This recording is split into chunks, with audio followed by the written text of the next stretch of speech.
Good morning and welcome to the webinar Men as Makers of Change. I'm Tricia Pender from the Gender Research Network at the University of Newcastle. On behalf of the network, I'd like to acknowledge the traditional owners and custodians of the lands on which the University of Newcastle rests, the Awabakal and Worimi people here in Mullumbimba, Newcastle, the Biripi to the north, Wonnarua to the west, and the Darkinjung and Eora nations to the south. We want to pay respects to elders past and present and to any Aboriginal or Indigenous First Nations people in the audience today and viewing the video in future.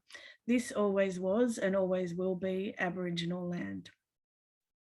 The webinar is brought to you today by the Gender Research Network, and it's been funded through the College of Human and Social Futures through the program in gender-based violence. It's also been funded by the City of Newcastle through a social inclusion grant. So we thank those organisations for that support.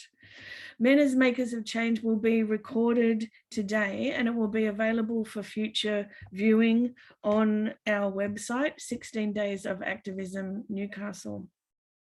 The program is going to be that our facilitator, Kieran, will be inviting the guest speakers to talk for roughly 10 minutes each. And then there'll be some questions for them as a group for about 20 minutes. And then there'll be time for audience questions for another 20 minutes. So we encourage you to use the question and answer box to put your questions in there. We'll also be monitoring the chat, but we would like you to use the question and answer box. Sorry, Joplin, did you have a question? No. Okay. Okay, that's our first technical hitch of the day, accomplished with style, I think. We would like you to use the question and answer function. And if there's a question in there that you'd really like to see answered, you can upvote it. So we'll be prioritizing the questions that people would most like to hear. We also need to provide a content warning for today's webinar. It probably will include discussion of sexual assault, childhood abuse, and family and domestic violence. Please reach out for support if you need it. You can see that we have those resources listed in the chat at the moment, and we will be posting them throughout the webinar. So please seek assistance should you need it. It's my pleasure to introduce to you now Kieran Giles, who's our facilitator today. Kieran is a preservation caseworker for the Department of Community and Justice and an active member of the Newcastle Domestic Violence Committee here. So over to you, Kieran. Thanks, Trish. I'd just like to begin by acknowledging that I'm facilitating this event from the lands of the Awabakal people. I acknowledge the traditional custodians of the various lands of which we all are meeting today and the Aboriginal and Torres Strait Islander people participating in this event. I pay my respects to the elders past, present and emerging and celebrate the diversity of the Aboriginal peoples and their ongoing cultures and connections to the lands and waters of New South Wales and Australia as a whole. Secondly, I'd like to take this opportunity to thank the University of Newcastle and the Gender Research Network for organising this event and providing me with the great honour of facilitating and leading this conversation around men as makers of change. It's vitally important that men are part of this conversation, and I'm glad to be able to facilitate, as I mentioned. I'm going to take this opportunity to introduce us and you all to the three guest speakers today and provide you with a very brief background of the reasons why we have invited them to join this discussion. First is Matt Brown. He's an internationally acclaimed barber and co-author of She Is Not Your Rehab. Matt shares his story of childhood family violence and sexual abuse with his barbershop clients to foster vulnerability, healing and connection. Through his work in the community, inside men's prisons and at youth justice facilities, he hopes to redefine society's view of masculinity and to help end the cycle of domestic violence. Matt's work is based in New Zealand, but is having a positive impact around the world. So Matt, thank you very much for joining us today, and we look forward to hearing from you very shortly. Our second guest speaker today is Dr. Michael Slater. He's a criminologist and Scientific Associate Professor of Criminology at the Social Science, University of New South Wales. His interdisciplinary research spans criminology and mental health with a focus on complex trauma, violence, and abuse. Key research areas include child sexual exploitation, technology-facilitated abuse, and violence against women. He is currently the only academic member of the federal government advisory group to inform the next 10-year Commonwealth National Plan on Family and Domestic Violence. Michael, look forward to hearing you discussing about what the next 10 years could look like for us.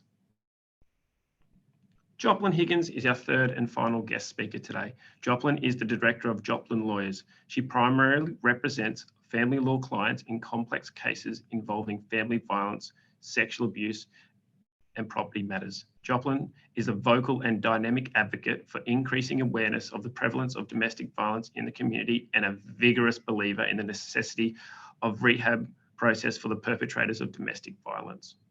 She is one of the only 10 Westpac Social Change Research Fellowship 2016 to further her work in domestic violence reduction programs.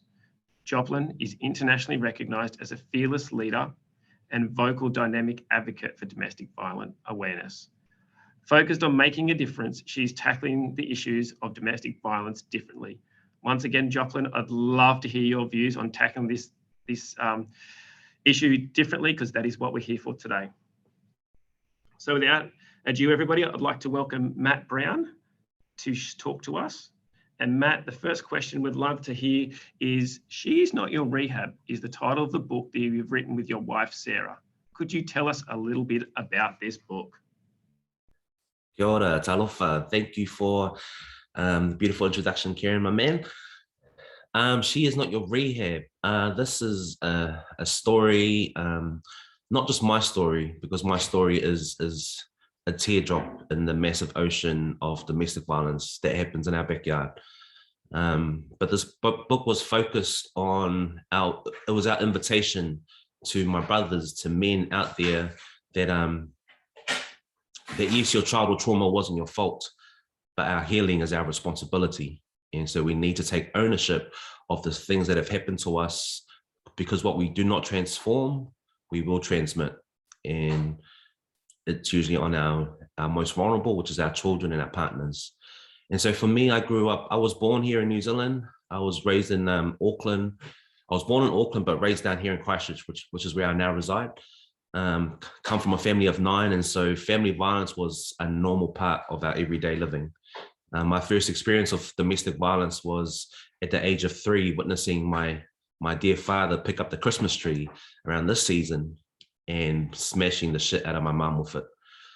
And my older brothers, who were just kids themselves, on top of my mum, trying to protect her from our father. Our home was we had an open door policy. So mum and dad wanted to help people off the street, out of prison or struggling. But this opened us up to be vulnerable to people who perpetrated violence. And so I'm a survivor of sexual, physical, all the abuse that aren't labeled under the sun I've experienced in my household. And it's very real, you know. So the reason why I wanted to work with people who perpetrated violence, because that's my father. You know, I was the kid who would, we were the kids that would go to prison, Christchurch Men's Prison, every weekend to visit my dad, hoping that when our Superman got out, that he would be different, that he would stop beating up mum. But that wasn't the case. That was not our reality. And so by the age of 10, we had lived in every woman's refuge home. So I'm forever grateful to the work of the refuges that are around to protect us. In this city, I had lived in every woman's refuge home. And so my healing journey of, you know, being called forward by my beloved wife, you know, we were best friends for 4 years before I asked her to be my girlfriend. And she knew my story in and out. And her simple words to me her simple response to me when I asked her to be my girlfriend was, I am happy to walk alongside you, but you need to check your ass into therapy. And so we went to therapy, and that was the first, I would say the first time I really, because I've been sharing about my story since I was 15. But going and talking to a counselor, it really just made me understand why my behavior was a certain way, or why I was controlling and manipulative and lying. And it was the healing. That was the beginning of my healing journey. And so since then, we started a barbershop, a business that's been running now for over a decade. And we use the barbershop as a vehicle to facilitate these hard conversations, because, you know, most of our men probably won't go to, you know, they're not going to open up to their mates unless they're holding a beverage or in these sports clubs or churches. And so, but the barbershop, every person, well, if you're not balding, most men need a haircut. And so it's there where I can really have these conversations and ask hard questions to men. So that's, yeah. So the book's come about through this work. We've been doing this work for silently, quietly in our neighborhood, in our community for, you know, a decade now. And so the book is the result of that. Awesome, Matt. Thank you. And I will acknowledge that you sharing those stories is vitally important. So thank you for sharing your experience, and wonderful to hear that you have a very strong partner standing beside you and supporting you through this journey. And really good to hear you really touched on your journey of healing, which leads us into the next question. One of the messages in your book is that men can empower themselves to take responsibility for their healing. Reading your book or listening to it could be the start of many men's journey through this process. A strong part of your philosophy is that an individual's childhood trauma is not their fault, which you just spoke about, your own trauma, but they are responsible for their healing. In your work you do, how do you help these people starting their journey? Because you are right, as men, we do have difficulty holding those conversations with our fellow peers and our mates, and typically, once again, that does come up if we are holding a beverage in our hands, like you just said, and you know that in itself comes with its own inherent risks. So, you know, a nice chat in a barbershop, mate. How do you start those difficult conversations, and then how do you guide them to maybe have those further conversations with a counsellor? Thank you. Just like anything, I try and model vulnerability. What does vulnerability sound like, look like, feel like? It feels scary. You're scared as hell. There's no way around feeling vulnerable. But vulnerability sits at the gooey center of all the emotions that, you know, we long to have, which is joy, love, connection, all that stuff. Just like when you get into a relationship, most of us have, for majority of my friends, we never seen a healthy relationship growing up. And so if the model of a good relationship was my mum and dad, of course we're just gonna, that trauma and that pain just gets passed down, that cycle just continues. And so for me, I've had to really muster up courage to face and have these hard conversations with men. And so first of, I share my story first. I'm vulnerable first, because I believe when I'm vulnerable, it gives permission for other men to be vulnerable. So, I share my heartache and the pain of, the thoughts. You never forget another man's private parts on your body as a young kid. And so when I share these stories with men, it resonates with a lot of men, because like, oh, you're a brown brother just like me. Even when I go into prisons, and I in prison is the place where I'll probably share the most rawest form of my story. And you see all the men's heads turn like, wow, like you're speaking my story. Because we fostered a culture where men stay silent. And in that silence is where shame just likes to live. And that cripples a lot of people, which is why you hardly see men in these conversations or having these conversations, because the shame is just too unbearable. And so to answer your question, I try my best to model it first. And I show you the book is our invitation for men to do the work. But I don't believe in a one size fits all approach, but I just hope when people read this book that it gives them a different window. It models for them that it is possible to change the narrative and to be everything that you never received. And you can show up and be the best dad, best husband, but first and foremost, you have to show up and do that for yourself. Yeah. Thanks, Matt. I think from hearing what you're just saying there, I think from what I'm hearing is one of the key things to help men is, like you said, be vulnerable first. Put yourself out there into the world, because that is one of the most difficult things. And also, one of the things I hear that possibly hinders men's healing is silence, is people just sitting in silence. And silence, you are right, leads to shame, which then in turns create further silence.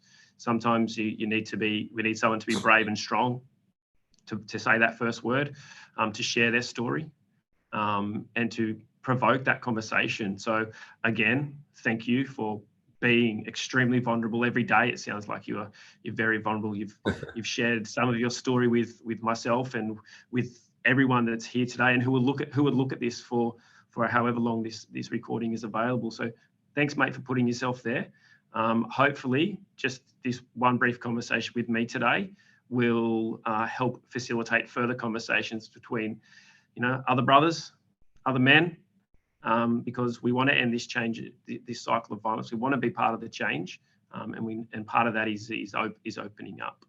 And I think that leads us quite well into our third and last question, mate. You've been very open on social media that we as a collective have failed, and we have as a collective. We've failed as a society, as a community, in our systems, and as nations, we've failed. You've also said that we, not they, so not the individual, but we as a whole, must heal our personal trauma as a way of helping not only ourselves, but also ending intergenerational violence. At what level of community, what do you see that is working? Good question. I think people, we have, I mean, especially I speak from an Indigenous perspective, we have our stories are healing. Indigenous people heal through first and foremost through storytelling. And so when we share stories with each other, and people realize that they're not alone in their shame and their pain and their trauma. It's happening everywhere. It's happening in every community. And so what we just tried to do with our business was to really just, a lot of the neighborhood I came from, we didn't trust governments, we didn't trust police, all the systems in place. And so who was coming for us? Who was coming to rescue us boys from this hidden pandemic of family violence? I put my hand up and said, well, I'm going to save myself. And the boys in my hood, whoever sits in my chair, that too, I'm going to try and have these courageous conversations and change their perspective or challenge their narrative. And I think the reason why I say we've all failed is because we as a collective, as humanity, have failed our father, our family, our friends, our children. And so until we are brave enough to stand up and have these conversations, and enough is enough, or rock on over to the, in my neighborhood, there's always family violence where I live. But it's, I've made it my thing to gather a collective of neighbors who all know each other, and so we can ring each other if something does happen, or talk to each other. Yeah. So yeah, well, I hear what you're saying there. So it's what level in community is working. It's the fact that you've mobilized a community. And mobilizing your community and your businesses. I know over a handful of businesses here in my own city who are doing the work with no government help, no funding. They're just doing it themselves, and so yeah, okay. And the people trust them. Yeah, and 100%. Like we're more likely to trust that person that we know. And you mentioned yourself governments and First Nations people, and I think acknowledging the history of governments, especially in Australia, imposing on First Nations people. So that would be very difficult for something else to be imposed on First Nations people. So hearing that it is the community that you've created over there leading and guiding this this change is a great way. But what role would you like to see governments undertake? Because we are in a society where governments have great influence and great power. What would you like to see our governments undertake to support the wonderful work that yourself and community groups are doing? I would love to see just better community collaboration. We actually need each other. We are lucky enough, and again, you know, government approached us because they seen the work that we were doing, and I was like, what boxes do I need to tick? Because I'm not down for ticking boxes, and I'm not a fan of red tape. Because we're doing, you know, because people trust us. Like we hold men's group therapies in our barbershop every once a month, and it's always flooded with men. These therapy sessions are not court mandated or anger management courses. Like, it's just open, and men are actually coming because they know that they're going to hear from real people, real stories. There's no hidden agenda here, but they just want to be better. And so then you got to ask, like, why is that happening? And you know, these court mandated programs no one wants to go to, or just hate it, and you know, they do it to tick boxes, and then they're back into the same cycle again.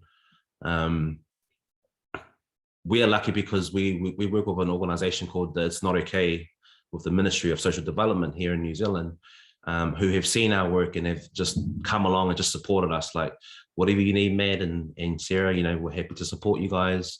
And definitely we bump heads, we have disagreements here and there, but this team is amazing. They've been doing the work for over 2 decades in the field.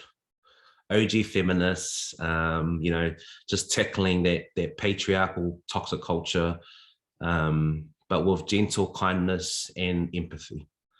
And so, yeah. Awesome. Look, mate, thanks, Matt, for answering those questions. And the key takeaway for me there, mate, is hearing that, yeah, governments definitely play a role, but I guess leaning on the community and listening to what's working for the community and supporting them. But also acknowledging, you know, that change happens slowly and over time, and then we need to walk hand in hand with each other. Yes. Awesome, mate. Look, I'm going to thank you for your time right now. We'll get back to you very shortly when we have a group chat. So look, take a break. I look forward to hear your views very shortly.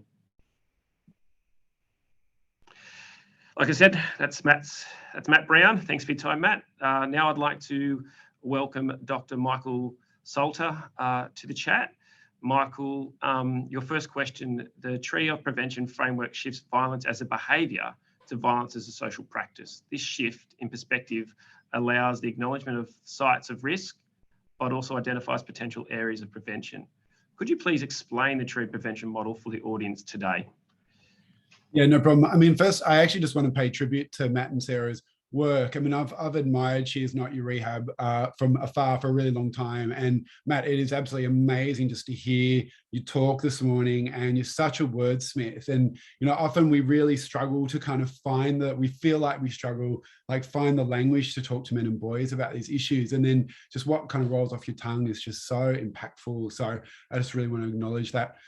Coming into you from Gadigal and Bidjigal land, of people of the Eora Nation here on the Sydney coast.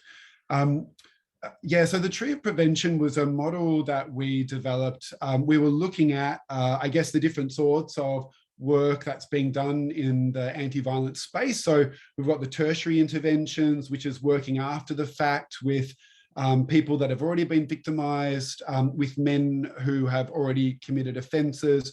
There's then a little bit of secondary prevention work, which is working with kind of, quote, at-risk groups. You want to think about that. And then obviously the primary prevention work, trying to prevent violence before it occurs. And we were trying to sort of think about, well, what's the relationship between all these different types of work? You know, how does tertiary work influence primary prevention? Like, what are the interconnections? And so we sort of developed this tree model to sort of talk about, like, the roots, kind of the grounding of prevention work, and acknowledging, you know, that if you're in an environment that is unstable, it's, you know, there's poverty, there's racism, there's homophobia, you know, there's misogyny, there's these factors that's kind of destabilize just the social fabric. You know, this actually works against anti-violence work. And this was a point that came to us really from people that were working in primary prevention, who were saying, well, you know, I'm trying to work in, you know, this refugee community, or I'm trying to work in this migrant community, and I'm trying to talk to them about masculinity, but actually their priority is they don't have a job. their priority is their visa status. It's actually quite hard to do anti-violence work when people's basic sort of social fabric is sort of disrupted. And so we sort of talked about kind of the ground and the roots of prevention work. And then kind of the tree trunk is prevention programs, and they kind of build on a stable foundation. Once you've got a stable foundation, you can start to do that work that we're familiar with, conversations with men and boys, programs in schools, community development work. And then we sort of talked about these three branches, because another issue with primary prevention work in particular is that when you're talking to men about masculinity and violence, when you're talking to young people about respectful relationships and consent, there's lots of people that you're speaking to who are very aware of violence. They've been victimized. They might have perpetrated. In that sense, when you're trying to do prevention work, you're never dealing with people who are unaffected by violence. You're always dealing with people that are impacted by violence.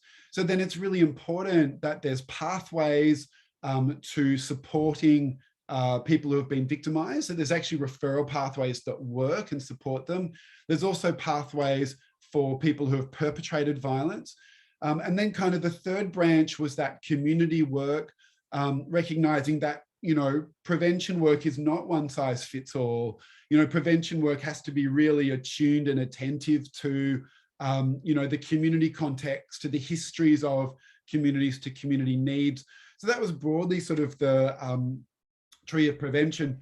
And something else that we wanted to dispute, and this sounds like maybe a bit of academic hair splitting, but it was important for us, is this idea of violence as just this behavior. It's just something that people sort of do because there's risk factors. And our point was actually violence is a very expressive, meaningful thing for men and boys. Violence is entangled in, as Matt said, questions of like trauma and reputation and masculinity and honor and defensiveness. There's so much that goes on around violence. And I think sometimes when we talk about prevention, we don't actually acknowledge how deep the roots of violence are for individual men and boys, but also for men and boys as a group. And that, prevention really needs to look at how deeply embedded violence is in our lives, our communities, our histories. Yeah, thanks, Michael. There's a lot to take away there, lots to think about. And I think I was just sitting there thinking to myself how the research you're conducting really is going hand in hand with exactly what Matt was just talking about. It's about all that upbringing, the trauma that these people, these men and children have experienced, but also how we need to prioritise and hear what those individuals and communities are prioritising first, because for us to make change, we need to get them into a space where they're able and willing to make change, and we need to have their basic needs met. So I can definitely hear and I experience those conversations, and that's just not about violence. That's just about trying people to support people make change every day in the role that I do. It was awesome that you were talking about putting a focus upon the changing of individuals' men's behaviour, because it is a behaviour, and a behaviour has an underlying need that is being met through that behaviour. And it's awesome to hear it's one of the branches. During this year, the federal government's been accused of not responding or only offering tokenistic responses in relation to numerous allegations of sexual assault and misconduct within the parliament. Is it possible for widespread change when the roots, which is like you're talking about, are the foundations here, that is structural factors do not model respect and equality for women? Yeah, I mean, I think in terms of the tremendous struggle and difficulty that National Parliament has had to address violence within itself, in a sense, for me, it's just symptomatic of a hypocritical society that claims to abjure violence against women and yet endorses it in many and excuses it and legitimizes it in many different ways.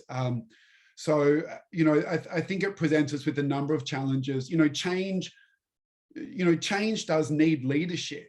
Leadership stands for a lot. And whether that's leadership at the Commonwealth level or leadership at the community level or leadership at an institutional level, leadership goes a long way. And I think there's been a gross kind of failure of leadership at the national level.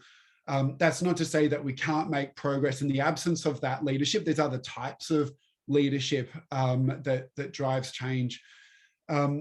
I think, the issues within Parliament have been expressive also of a very backwards workplace, and the recent Human Rights Commission report around sexual harassment and assault in Parliament makes it clear that actually as a workplace, we're dealing with just gross deficiencies in basic policies and procedures. It's been, of course, really concerning to see men with significant decision-making power in our country credibly accused of abuse and violence. And that's where I think, we have to confront the fact that we do have, and I'm not speaking about particular individuals here, but more broadly, that we do have men who are perpetrators of gendered violence and child abuse who do have positions of power in our community, and they are making decisions that impact, every day on women and children. I do a lot of work around child sexual abuse, and Christian Porter's defense, part of his defense and part of the communication coming out from his office in terms of asserting his innocence, in terms of the allegation made against him, actually had recourse to claims of false memories. And so people who are familiar with some of the debates over child sexual abuse will understand that false memories is a defense, it's a legal strategy used in court to characterize historical allegations of child abuse as basically confabulated. And so to see the then Attorney General endorsing a defense strategy in order to assert his own independence, these are the sorts of moments that I think should really give us pause to think about how violence and gendered violence kind of weaves itself into decision-making in our country. So yeah, I mean, for me, I think what we've seen over the last year or two has really just heightened the contradictions that are already there and shows us the extent of some of the challenges that we have in terms of these male-dominated power structures. Yeah, Michael, you're right. And I think one of the key takeaways I was just listening to you speak about that was it's not just in federal parliament, like you said. You're talking more broadly as communities. Whenever there is a power dynamic that is being exploited in many different ways. And what we're seeing lately and hearing more about is men who are exploiting that for power and control, which is extremely disappointing. But is also why we're here to have these conversations. One of the things you were mentioning when you were talking to us about your approach was the role of education and prevention, which is an area that I'm very keen to hear more about. I believe we invest a lot of money into supporting victims and of domestic violence, which is rightly so. But unfortunately, for the preservation and early intervention to support it from that cycle not continuing, I feel there's a lot of space we can work in there. So the Australian Curriculum Assessment and Reporting Authority has been called on to offer consent and respect for relationship education for younger age in schools. Within your model, from my understanding, this will be part of the trunk. How do you think this will work to reduce sexual assaults and violence? And how can education schools counter those other messages, which you were just talking about, family, community, mainstream, social media, as well as your experience of your own childhood? Yeah, look, I mean, I think, the respect for relationships and consent agenda is an important one. I think it's necessary, but not sufficient. I think respect for relationships and consent, AIM agenda sort of aims to provide, key skills around managing intimacy, managing relationships, and skilling young people up to just negotiate some of those frightening aspects of vulnerability that Matt was highlighting earlier. I think that's really important. I am a little bit worried about the extent of the focus on respectful relationships and consent. I'm a little bit worried about the pressure that's being put on young people to transform gender inequality in our society. I think it's easy for adults to get together and decide that 13-year-old boys need to change. They're the problem and they need to change. The truth is that we are the problem. We are the adults in the room. It is not up to children to stop sexual assault and domestic violence. It's up to adults. So I think it is important. I am just a little bit worried about how prominent that discussion has become. And I am a bit worried that there is a tendency to not just situate young people as the solution, which I think is unfair to young people, but ultimately to situate them as the problem, which I think is certainly unfair to young people. Yeah, definitely can see how it appears we're putting all our eggs into, the education of young people, which helps with prevention. It may help with providing an education of what respectful and safe relationships look like, but that doesn't really address the violence that adults are using. Where's their education? Where's their support? Where's wonderful programs like Matt's or conversations that Matt's facilitating? Matt said it himself. It is not a one-size-fits-all approach. We need model approaches here. So yeah, I can definitely see your point of view there, where education is part of the solution. But you're right. I think it is taking up a lot of the conversation lately. When it should not have the whole limelight. Michael, thank you for your time and your wonderful insight into the world of academics and how it can help shape the future for future conversations with men as the makers of change. Appreciate your time. Look, mate, we'll put you on mute for a while, and we'll get Joplin, and we'll have a group chat very shortly. So Joplin, welcome. You are our third and final speaker. Love to hear your journey. Love to start with what inspired you to apply for the Westpac Social Change Fellowship, to travel to America and research international men's behaviour change programs. Oh, thanks, Kieran. Can I just firstly say I do a lot of talks in regards to domestic violence, and this is the first time that on my panel I've had 3 males. So really excited to be speaking with men today, because women alone can't steer this ship. We need men to engage in the conversation, and then it filters down. So thank you, Matt, and thank you, Michael and Kieran. It's fantastic to be here with you all today. What inspired me? Well, frustration inspired me to apply for the Westpac scholarship, because I'd really had a gutful, to be really blunt with you. I was running these domestic violence arguments in the family law courts, and I was being laughed out of court. I drafted them the same 10 years ago as I draft them now. And I just was getting no traction at all. And I thought to myself, well, being an advocate for victims and children just isn't enough. I'm going to have to understand it from the perpetrator's perspective, and I'm going to have to start a dialogue with men and about men and about the perpetration of violence that way, and maybe I'll get traction that way. And I've had more traction since I've been talking about rehabilitation programs and how it looks to engage men in the conversation than I ever did just talking about it from a victim's point of view. So in some ways that makes me super cranky, and in other ways I think, well, absolutely we should be looking at it from both sides of the fence. Yeah, thanks, Joplin. Isn't it amazing what frustration can do to us as humans? It can really make us sit down and think about what we're frustrated about. And also, it can also lead to some creative thinking. And I think your experience, I think, again, mimics my thinking, which is it's the approach we were having, which was continually predominantly women experiencing violence, being the victims. That cycle, we were continually addressing that, but we weren't preventing.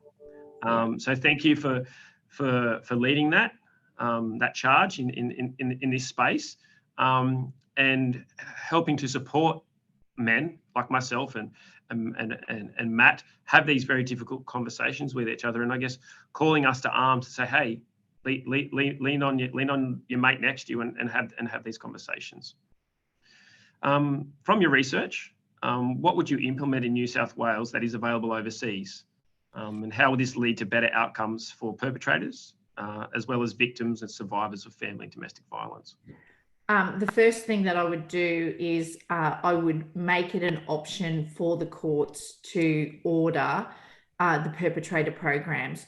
Now, I know that there's many people, and I heard what Matt said in regards to that, but not all communities have a Matt in their family community. So court-ordered programs in both criminal jurisdiction and in the family court jurisdiction and in the children's court jurisdiction. And you know what? There's going to be lots of perpetrators, and I'll say blokes, that are going to fail, but there are going to be those that actually succeed in the program. I would make it a 52-year course at an absolute minimum, with several interventions during the week.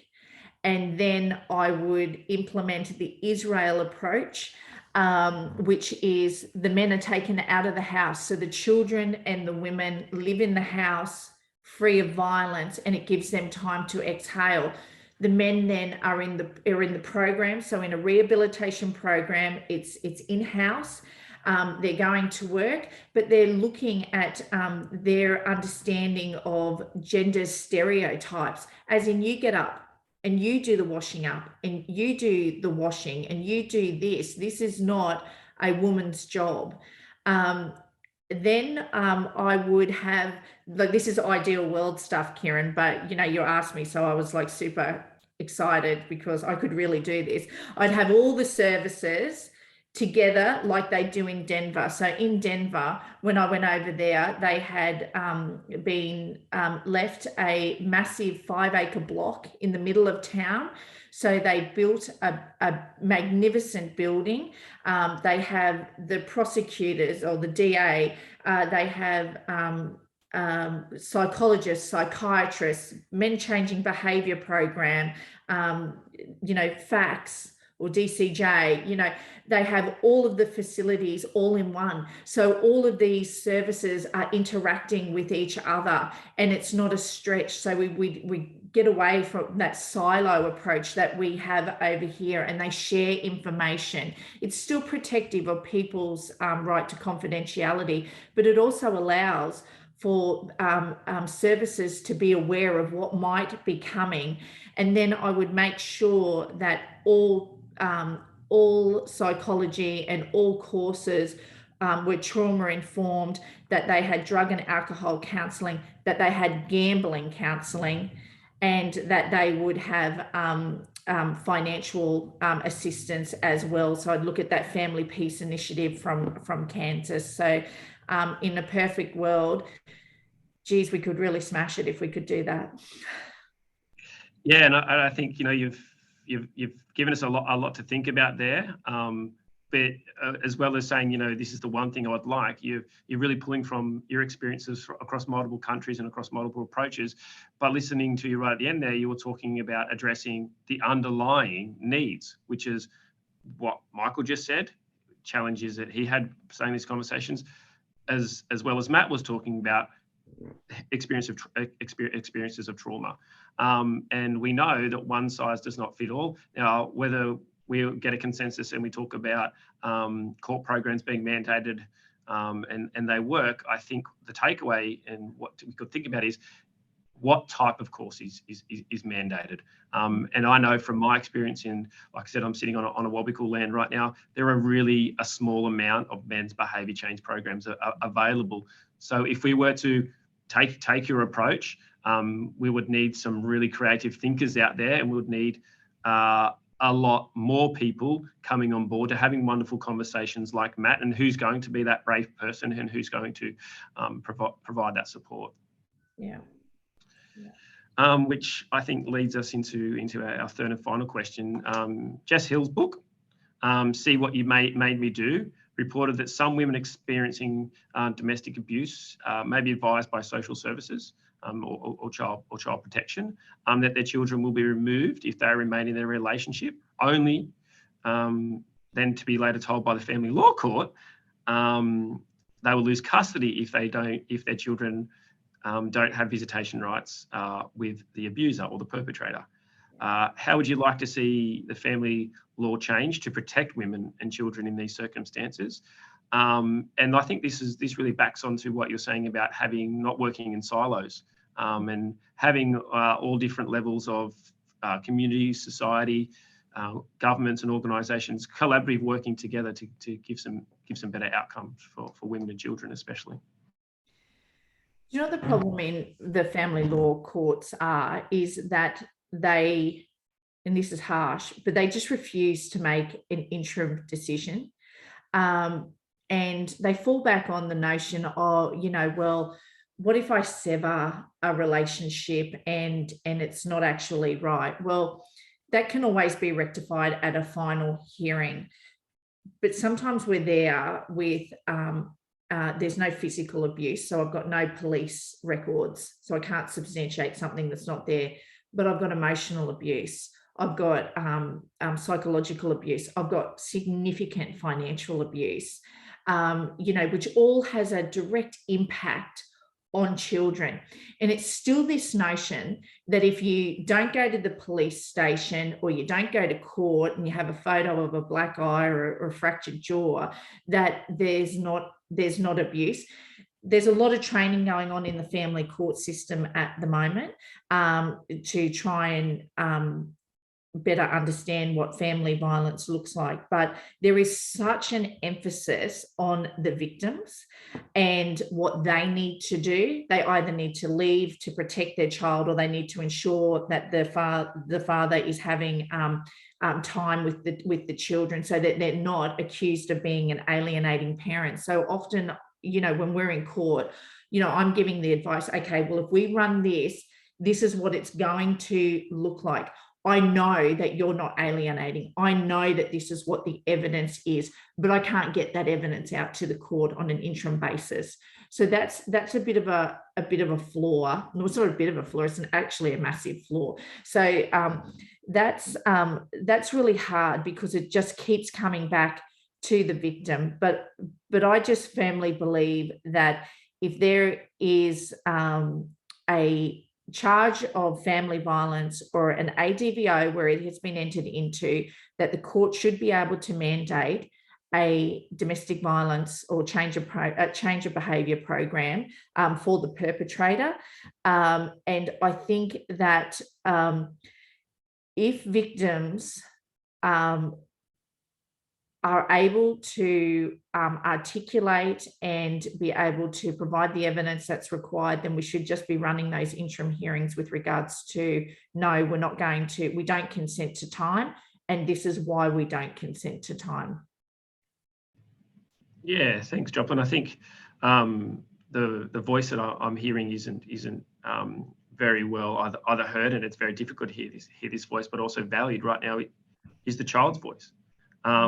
We've heard Matt and Michael talk about intergenerational violence, yet we have potential people making decisions that it's okay for children to continue to spend time with people who choose, in this instance, men who are choosing to use violence. Research shows us that that's a continuation of ongoing trauma, and from what Matt was talking about his experiences, that then leads him to say, well, this is what a safe and healthy relationship is. That's my role model, and I continue there. So it would be really exciting to see people, organisations, government, different layers of jurisdiction coming together to make some change.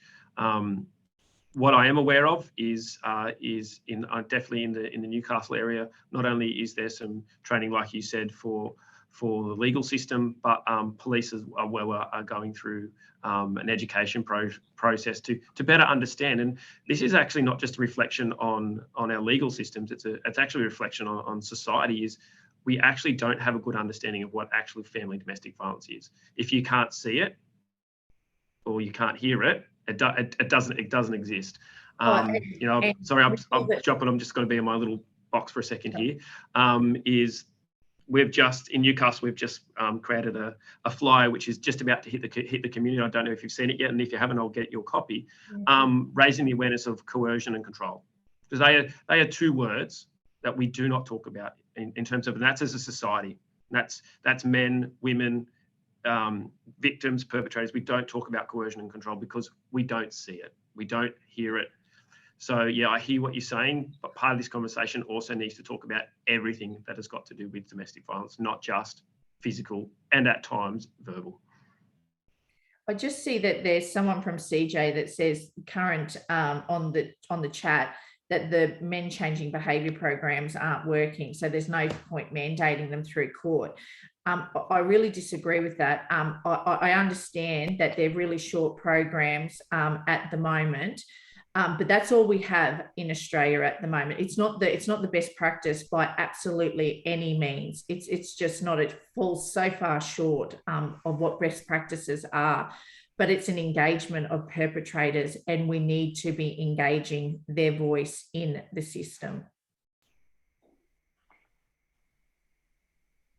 Those conversations, so we can either continue to not have these conversations, whether it be through men's behaviour change programs, which may not be hitting the mark, or we can just sit in silence, and the cycle continues. So, Joplin, thank you for answering those questions, and I guess showing your enthusiasm and the fight and tenacity that you have. Acknowledging, great guys. Like Joplin, I have noticed there's a few questions being raised. Please keep asking those questions, hitting that vote button, because we're getting into that space where it's a bit of open mic. I'm going to invite Matt, Michael, and Joplin for some questions here. Initially, we're going to start with the magic wand. If we had a magic wand, if we had indefinite funds and government backing, what would you implement to support men to break the cycle of intergenerational violence? Feel free, guys. It's an open discussion.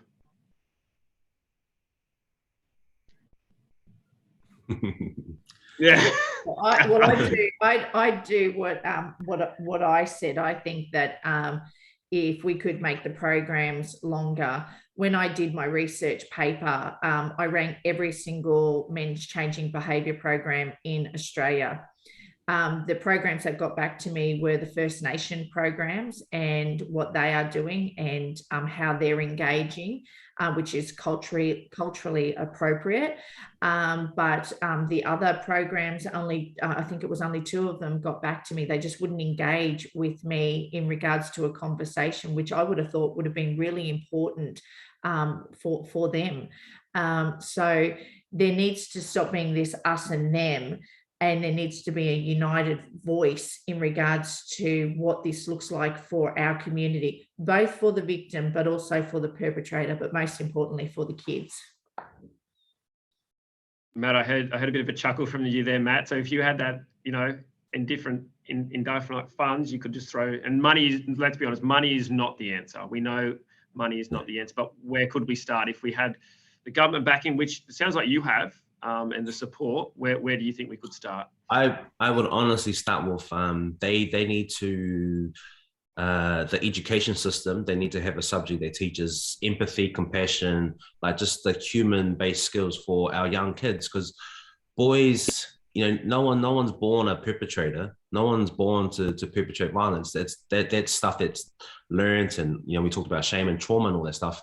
So I think if we taught our young children, especially our young boys, how to regulate their emotions, like we wouldn't have half of the shit that we're experiencing today. We wouldn't have this. The prisons would not be full of men and women, and because people just don't know how to regulate their emotions. And anger often seems to be the best or only outlet that we understand or know of as grown men. When your partner says no to you, for a lot of men, that's fuck you. That's what no sounds like to some men. And so when we actually teach boys how to regulate their emotions, like no is a perfectly healthy answer. Learn to accept it. It's part of life. That's what I would say. I would change the education system. Yeah, okay. You're going education. All right. Michael, have you got anything to add there, mate? If you had indefinite funds, Yeah, whether it be for your research or not? Yeah, I mean, a couple of things. I think Matt's point about emotion regulation is really good. And there are models of trauma-informed schooling in the United States that basically focus specifically on emotional regulation skills, which are quite well developed in psychotherapy. So, you know, there's schools of sort of thought around emotion regulation going back 25 years. And there's skills that are sort of very effective for kids that have been victimized or been trauma exposed, and also for preventing future trauma. I do think that's the backdrop that sits behind things like respectful relationships and consent education. I think that's what's kind of missing for me there. Look, I'm a big advocate. I think in terms of keeping women and kids safe, we need to expand the space for women just to make the decisions that they need to make. And so things like, frankly, accessible childcare is really critical. Things like making sure that, you know, that payments, family support payments are adequate and not keeping people trapped in poverty. Given that the majority of people living in poverty are women, these are really critical things because it's not waiting for men. You know, I don't want to wait for men to be okay with this. I think we need to make sure that women have the resources to keep themselves and their kids safe. They're not being structurally excluded from the workforce, which is what's happening at the moment in terms of the way childcare is working.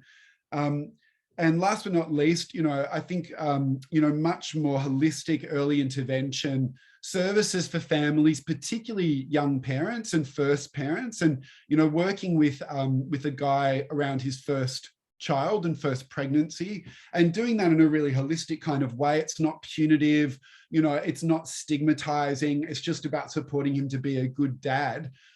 You know, I think we miss a lot of opportunities to support men to be the kind of fathers and partners they want to be, and we just wait until the issues have escalated, and at that point it's really, really hard to get men to change their behavior. Yeah, great points from all of you. And I think I'm sitting here talking about, imagine if we did invest in emotional and behavior regulation. Not only would that support men using violence, but if we think of or everyone else that has experienced trauma in their life, we would be helping support them through the change. And from hearing you talk, Michael, I guess we're looking at really creative ways to address victims and perpetrators of domestic violence. But by investing in these, I can see how there would also be supporting people who may not have experienced or have experienced violence, but there are other barriers in their life, like childcare, like returning to work. And in terms of parenting like your relationships, your parenting is learned and modeled by your experience as a child. So if you were parented in a way that included violence or did not meet your needs, the likelihood of you having developed the skills so you don't parent the same way is very small. So look, and on myself, I work with first-time parents as well, and if you can give them that holistic support, you can make some wonderful changes. But I agree, we need to be coming from a place where it's not punitive, it's seen as collaborative, and we have everybody's best interests at heart. So thank you. And I guess, you know what, we started with that magic wand, and unfortunately, I did not pack my magic wand today. I did put a request in. Christmas did not come early.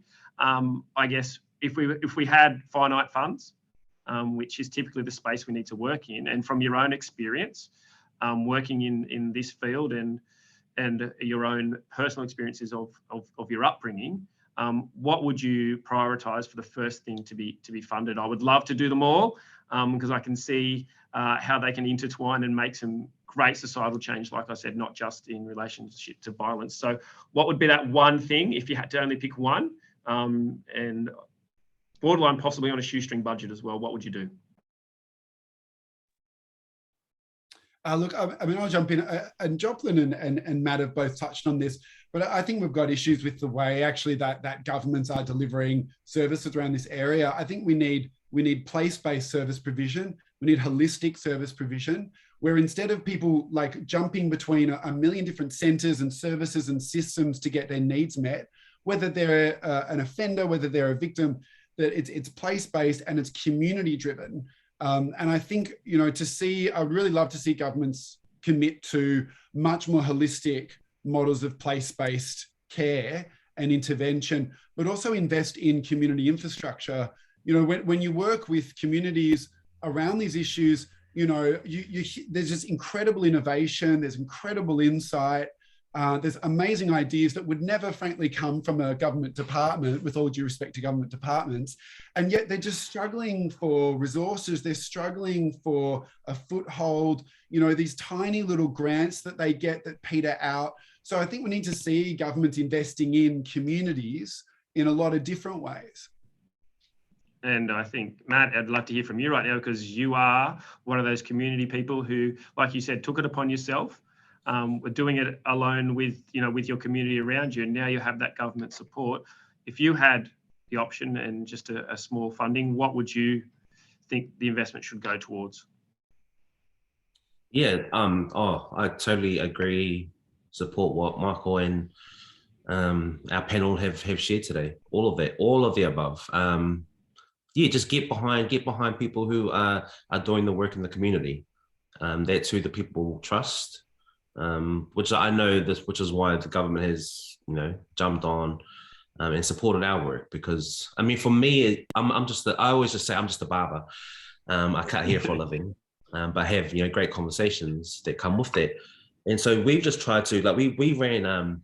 The government got behind us and asked us what we could do with, you know, X amount of money. I said, I want to run these, we call it hui, and it's a Māori word for, it's like a conference, but we hold it on a marae, on the indigenous land, in their houses, their whare. So we ran this hui, this conference, a workshop kind of, per se, where 150 barbers came from all around the country. Because I'm only one person, I only can cut, there's only X amount of men that I can cut here and have these conversations with. So I just thought, why don't we encourage other barbers, you know, because I believe the barbershop is the cornerstone for most of our communities, encourage other barbershops to have these conversations. And so we used this money to fund this event. And we held 3 of them, 50 barbers came to each one. That's all the max that we could. And we fed them, and we hung out for 2 days. And all of these workshops, these activities that we run, in this one activity I call the Circle of Courage. And I asked I posed the question first, you know, step into the circle if you've ever felt misunderstood. You know, so 50 men stand in the circle. And I go, stay in the circle if you've ever felt heartbroken. You know, half of the men step back out the circle. So I keep asking these questions, and it's to you know, foster connection within the barbers. And my last question for this particular workshop, I asked, step into the circle if you've ever been sexually abused. 47 out of the 50 men stood in their circle and heads down. And when I told them to look at each other, 47 men, or every person in the house was crying. And it was like the first time these 47 men could tell their story. You know, they realized they weren't alone. They carried this for so many years. You know, they suffered in silence. And that, for me, that I share that story to paint the picture of intergenerational trauma, you know. And so what we try and do, foster, is I want to believe for intergenerational healing. And so with the government's help, backing, money, whatever it is, like, people are out here doing this. And we were doing this work before the government jumped on board, you know, like, definitely grateful for extra money to push these initiatives out and have these, you know, conversations on a more global scale, national scale. But yeah, the work's going to be done whether or not. And it's just hard pushing shit up the hill sometimes, you know. So it is helpful. Yeah, mate. Look, mate. Once again, your story is amazing, and you know what? Thanks for normalizing those conversations, like helping those 50 barbers to normalize those conversations. And like you said, share it. Now they're more likely being vulnerable. They've noticed that there's at least in the sexual abuse, at least 47 other men that they've, you know, that have experienced the same thing. And yeah, mate, I look in terms of barbers, I don't know what it's like over in Christchurch and in New Zealand wider, but barbershops have, you know, I guess in the last probably decade or so in Australia, they've popped up. They're popping up everywhere, and men are, and boys are spending more, you know, are returning back to that what used to be a cornerstone. I remember growing up, there was a barbershop down the street, That's where you got your haircut. It was either weekly or fortnightly or monthly, whatever it was. You knew that you could go down there and you could receive that level of service and develop that relationship. So I can see how the conversations you're talking about would innately just naturally then become part of, hey man, how's your haircut going? How's your day going? And that can lead to those really tougher but vitally important conversations. Yes. Joplin, I'm sorry, I'm taking away your bucket of funding there, and I'm giving you a smaller envelope. What would you prioritise? Well, look, Michael and Matt have done well with the money, our pretend money, our monopoly money.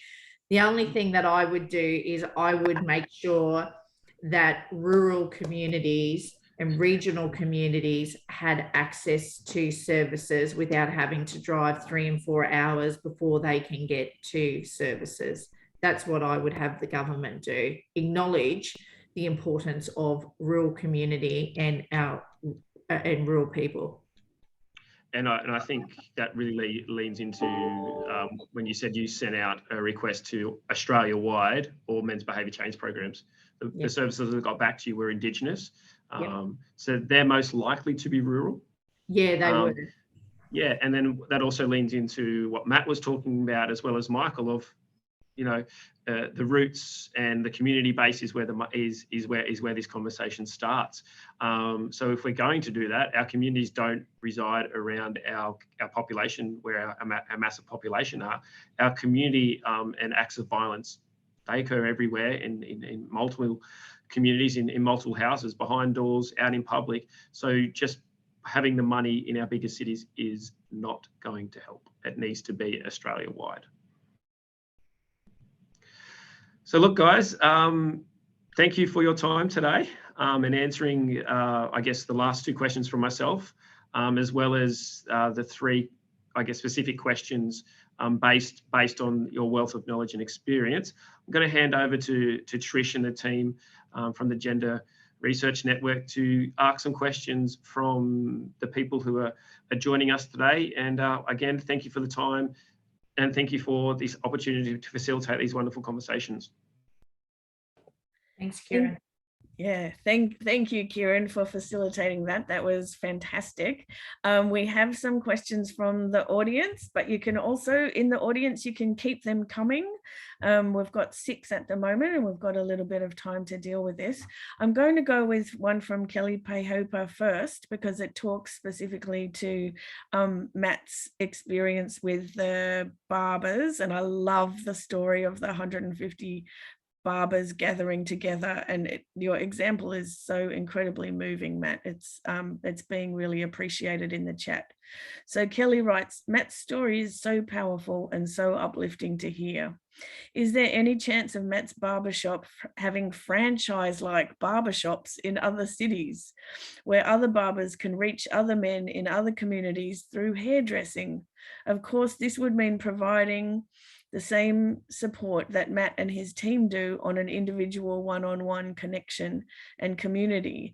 Are his unique skills and approach transferable to other barbershops? And I guess you've answered that a little bit in terms of New Zealand, Matt, but would love to hear a bit more about that, and how could we replicate that in Australia as well? Thank you. Yeah, we were meant to come over probably about 2 years ago, just before COVID, to run a similar workshop over there.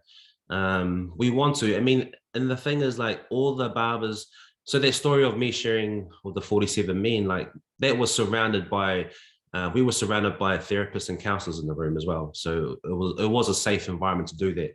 Because like we said earlier, I believe in, genuine collaboration with agencies. And so I think, yeah, the barbershops that have come to this workshop around the country are now holding group therapies in their barbershop for their own communities, and having these hard conversations. And so I think, man, if you guys can bring me over there after this COVID thing, after we're done with this COVID thing, I'll be more than happy. And yeah, I have good relationships with a lot of the top barbers and hairdressers in Australia. And so they're all just, waiting to run a similar thing. It's just the time that we're living in. These times are just strange times, but yeah, definitely possible. That is fantastic, and it gives us a little bit of hope as well, so that, you know, I think it's so important to not always reinvent the wheel. If you've found things that work and processes that work, then it's up to us to invite you over and say, yes, let's do this, it's already working, we don't need to reinvent on that particular wheel. Okay, so another question that we have is, can you talk to the corruption we currently see in our courts? Overcharging and lack of empathy to survivors and children from lawyers and barristers, and judges who have questionable motives and practices, putting children in contact with abusers, including sexual abusers. What needs to change and how quickly can this be done? So I guess I would open that to Joplin first, but also Matt and Michael. I suppose that people always have an option in the decision of what solicitor and barrister they use. So at any time they don't feel like they are being serviced correctly, they can leave and they can get another solicitor and barrister. I don't see that the family court is corrupt. I would never use that word, and I've been practicing in this jurisdiction for well over 15 years. It lags behind times. It often promotes that it is child focused, yet lets children down. That is definitely a that can be leveraged at criticism that can be leveraged at the courts. But the court, as of the 1st of September, has changed, and there's a new model. So the Federal Circuit Court and the Family Court have now merged. So there's one set of rules. There's a focus more on trying to get people through the courts quicker. So they've employed a whole heap of judicial registrars and senior judicial registrars. And there have been a whole new lot of judges that have been appointed who all are senior counsel and Queen's counsel. The court is trying to fix the backlog. There's been a significant backlog for the past 5 to 8 years, taking sometimes 3 years to get through the court process.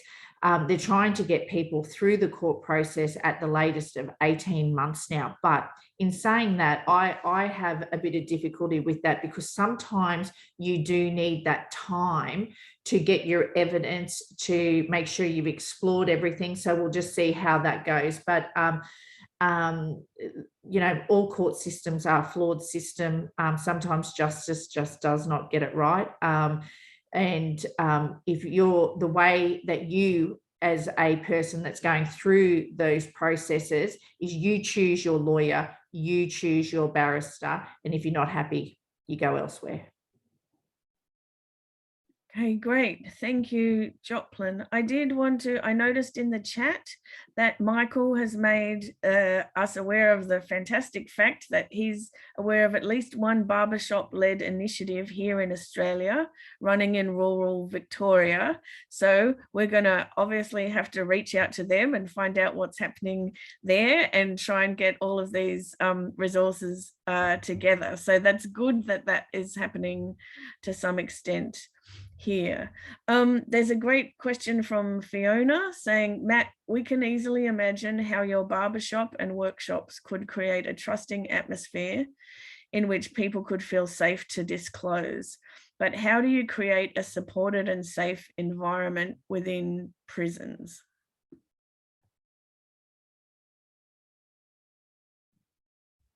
Good question. I don't know how to answer that. Prison is such a hostile environment, the units that we have the privilege working with are already surrounded by psychologists and therapists. So these guys have to go into this unit if they've done the time and they're showing that they've ticked all the programs, ticked all the boxes. They go into this unit where we go in there and work alongside them. But I wouldn't know how to. Our whole perspective and narrative is just trying to educate people to do, to work on themselves. Like, you have to be that safe place. Or, I mean, I'm always of the belief that, who am I to do this work with the men that sit in my chair, or barbers that come to the workshops, or anyone, if I don't do this work with myself first? And so, yeah, the prison one, I don't know. I wouldn't know how to. It's such a hostile environment. So, to me, prison is the biggest collection of traumatized people.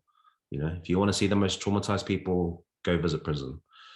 And so, yeah, I'll pass that question to the other panelists. What would they do? I think you're right, Matt. I just don't think that there is an easy solution to this. Prison is not a place that promotes therapeutic change for very, very obvious reasons. When we look at where traumatized and dissociated men end up, they're ending up in the forensic system and the criminal justice system for all sorts of reasons. They're much less likely to end up in the mental health system, which is where we more often see traumatized women and girls. So, I just don't know what expectations we can have when we create environments like prisons, and then expect people to reflect on themselves and change deep-seated issues. It's just not a place for that kind of work, to be honest. Yes. I mean, I will say though, we work alongside this a program here in Christchurch, the Christchurch Men's Prison, called Navigate. They work with men on a real holistic approach. We go in there, they teach them many therapeutic stuff, but over 90% of the men who go through this program have not gone back inside, have not reoffended, and are back out. And we're trying to push it to roll it throughout all of New Zealand, but again, pushing shit uphill is very hard. I know that Norway has a holistic approach to their whole prison system, and they have really great results with regards to their rehabilitation through that system. But we're nowhere near that. That's great. And we're going to share, or we have shared, Joplin, your report on those international behaviour change programs in the chat, but we'll also share it on the 16 Days Newcastle website after the webinar, because I think there'll be lots of people interested in seeing what you've discovered about best practice around the world. I have another question here from Katie, who says, for those stuck on the fine line of protecting kids and ensuring they're emotionally and physically safe and facilitating a healthy and meaningful relationship with the perpetrating parent, where do you direct parents to help them make decisions about how to establish whether the perpetrating parent has made changes? And also when moving away from unsupervised time. So that's quite a specific one. I wonder, Joplin, maybe you might want to jump in there. So if it's supervised, we usually get the reports. So we subpoena the reports, or one party pays for the reports to get them. And we really analyse what that independent evidence looks like. We also look at whether or not they've been engaging with their allied health or medical practitioner. And it's the curse of family law. It's a balancing act of how do you ever know the right time to progress the time, or whether or not you continue down the supervised route, knowing that you can never have an order that says supervision for forever.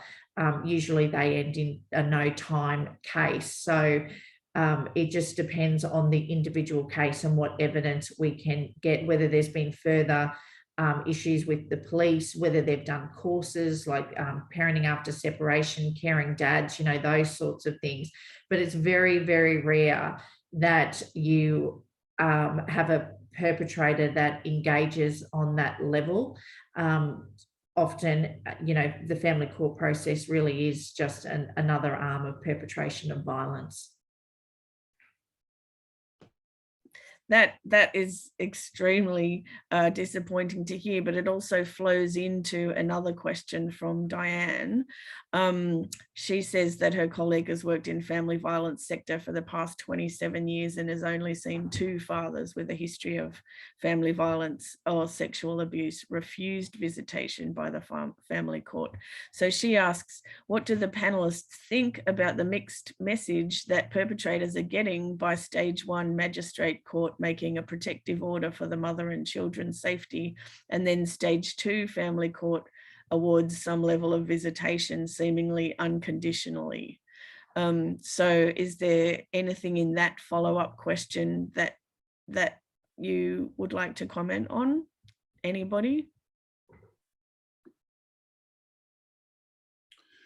Look, I mean, I will say we undertook a 10-year review of cases around particularly family, parental child sexual abuse in the last 10 years. It was particular circumstances, but we couldn't find a family law case where if there was substantiated allegations, so if there was substantiated allegations of sexual abuse where the father was given parenting time.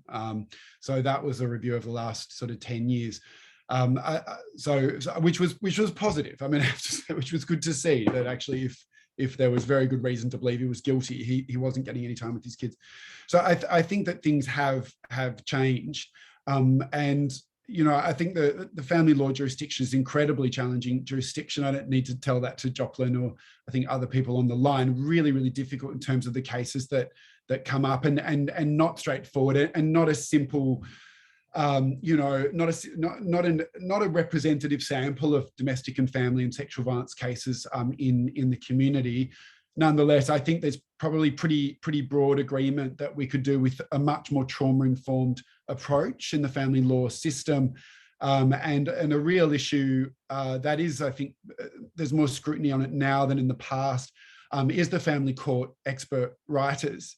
And the sorts of experts that are being used by the family court to make an assessment in allegations, and some of those reports, which I've had the misfortune of reading, are really quite extraordinary.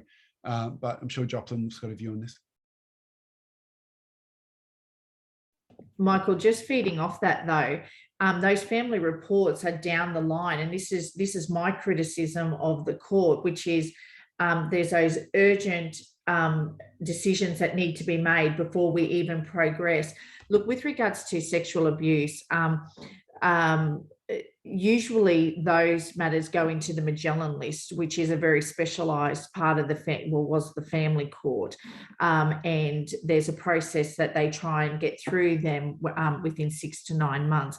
What I would really like to see is that when we call on the Department of Community and Justice, so FACS formally, that they intervene in matters, because they really are the specialist court in regards to those types of issues, and where we invite the department often.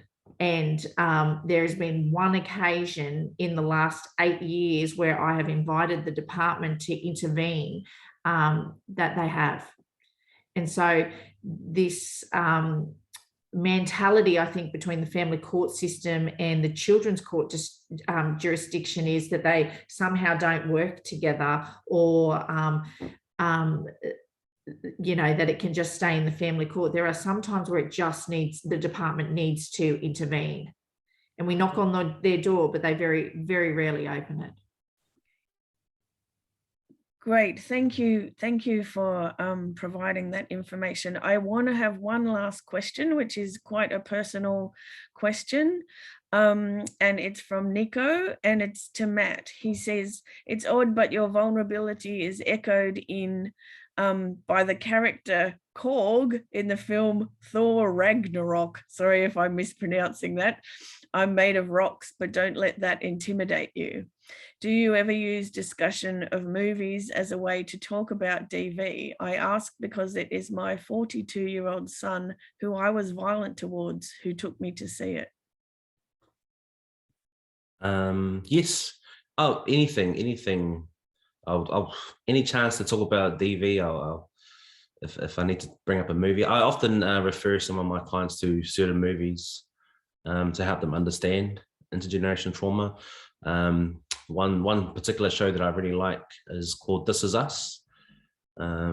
And that kind of just, it paints intergenerational healing trauma very well. It's a good TV series. That's great. And we will probably include anybody, any of our speakers have recommendations for reading or viewing for our audience. We'd love to include that on the website as well. I'm sorry, we need to move on to one final question for the panel, because I want to try and end on somewhat of a positive note and try and let people know how they can support the important work you do. So the question is, how can people get involved in and support the important work that all of you do? We are including links to your projects in the chat stream and on the website, but what can people start doing in their own lives to be part of the change that needs to happen here? And I'd love to hear from all three of you. Be an active bystander in the community, be an active bystander to your neighbour. When you see something, have a voice, because all too long it's been behind closed doors and we don't talk about that because it's in someone else's home. That those days are gone, and it's time for, if you see it, then you call it out. Okay, that's great. Matt or Michael, what would you like to see people getting involved with the work that you do? Yeah, totally support what Joplin just shared. Speak up, speak out, be courageous, normalize these hard conversations with your friends, you know, without, you know, a beverage, or just normalize these conversations. So I mean, for myself, you know, when I first started speaking out about, you know, my own situation with family violence and sexual abuse, heaps of my friends went running the opposite way, you know. So I learned quickly who my friends were, and the people who resonated with my story always, you know, message me or come up to me afterwards and just talk. You know, thank you for sharing my story. You know, my story is not just my story alone. There's a lot of kids who are in our backyards who are suffering silently. But yeah, I would with the opportunity, purchase my book if you can. Or it's a good Christmas gift. But yeah, you'll be surprised. People think, yeah, I'm not fond of shame. Shame crippled my life for a long time. And so the book is not a stab or to shine light on men, but it's an invitation. And I hope that people hear the compassionate, empathetic voice calling all of us forward, because, you know, kids are still at home hoping and dreaming mum and dad stop fighting, or when dad gets out of prison, he's a better man. And so yeah, thank you for that, Matt. And I think that would be an excellent stocking stuffer for people in Australia. And also we should put your book on the what book should the Prime Minister read this summer. That would be a good one. Michael, I'm going to ask you to be a quick, how do we support your research? Yeah, look, firstly, Matt, I have bought your book. It's not here yet, but it is coming. So look, I mean, Matt said something earlier that I will credit him for, but it will stay with me and I might reuse it, which is what you don't transform, you transmit. And I think that's true when it comes to trauma, but I think it's true when it comes to denial. I think it's true when it comes to misogyny. I think it's true when it comes to victim blaming. You know, when you're born into a culture or a community, you know, where not all aspects of it are positive, you know, if you're not transforming that and changing that, then you are transmitting it in that sense. You know, none of us get to step back and be innocent bystanders. We're all involved. So I think it's a really useful way to think about the change we can all make in our community every day. I mean, let's be clear, violence and abuse is everywhere. Is whether you choose to see it or not, it's absolutely everywhere. And if you choose to transform it, you can make a huge difference. You know, it doesn't have to be on a grand scale, just one person's life. You can change just one person's life. That's enough, you know. So yeah, what you don't transform, you transmit.